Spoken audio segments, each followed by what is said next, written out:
In terms of immediate need, the Jets have one at quarterback. It looks like they're going to be taking Zach Wilson. He's a guy that a lot of teams fell in love with during this draft process. I believe that if the 49ers had been able to trade up to number 2, that Zach Wilson would have been a guy they were taking as opposed to the 3 that they're discussing right now. They're not going to be able to get him because the Jets fell in love harder than anyone else, and they're staying at 2 and taking it. That's a really interesting point that they would have taken him if he fell to 3. All right, so take a look at Mel Kiper Jr.'s quarterback rankings. His latest prospects, unsurprisingly, he's got all 5 of the big-name quarterbacks ranked in the top 15 in order. They go Trevor Lawrence, Justin Fields, then Zach Wilson, then Mac Jones, and then Trey Lance. I'm going to help out Jets fans here. They've been hearing about Zach Wilson all this time. Guys like Greeny, they've been saying, oh, he's coming to New York. I wonder who they're getting. So when you watch Zach Wilson, David, who in the NFL does he compare to?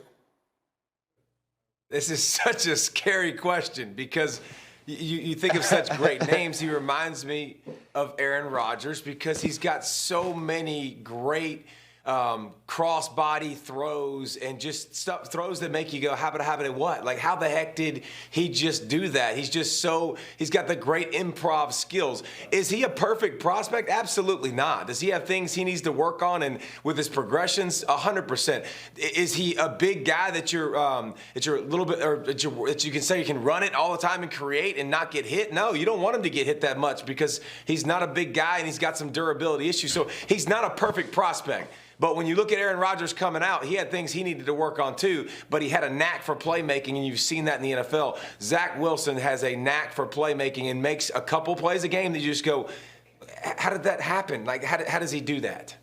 He's got that wow factor, and I'm glad you brought that up about Rodgers and the fact that he wasn't a finished product. A lot of times we look at these guys and we think they should be finished. So, Dan Orlovsky, I got to ask you, what do you see when you watch Wilson?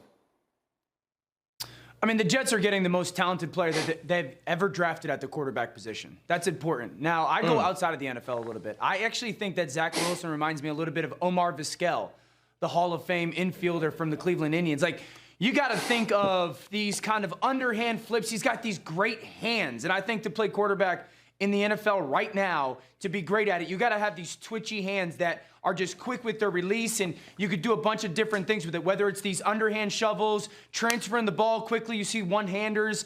We've seen one-handers when he's on the run and underhand flipping it to receivers, those cross-body throws that David is referencing. So he reminds me a lot of just a really, really special infielder. Football-wise, there's a little bit of Romo, a little bit of Russell Wilson, a little bit of Kyler Murray in him as well. But just his hands are so sudden and so twitchy. That's what sticks out to me. Only on Get Up do you see an Omar Vizquel highlight during a Zach Wilson discussion. So, RC, where does Wilson rank among the other notable first-round quarterback prospects to you? Ooh, I want to do like other sports and stuff like Dan too, so I'm gonna get there too.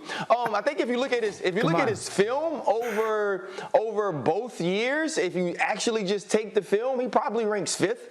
Right, if you're just looking at the film and you actually include 2019, where there was some talk that he might not even be the quarterback the entire season, I think then you say, okay, when you think Mac Jones and obviously Trevor Lawrence, Justin Fields, Trey Lance, that film is at the end. And then I listen to some of the comparisons that David Pollack makes, and he's seen a lot of these guys more than us, and that's right. He does have some Aaron Rodgers stuff and some Patrick Mahomes stuff, but that doesn't mean he's going to be as good as those guys. But that doesn't mean he can't be a great player.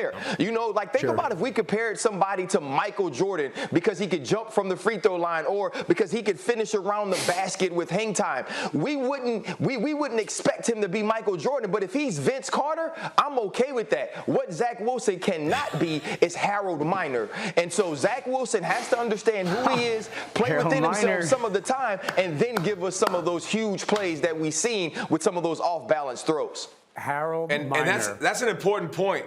That's an important point. Not the Harold Miner part. That's great too. But Zach Wilson, if you go back 2 years ago, he was very average to below average. So it is something that they have to take into account. But just Harold Miner I'm sure had some good moments. Zach's got some of those moments that just makes your jaw drop.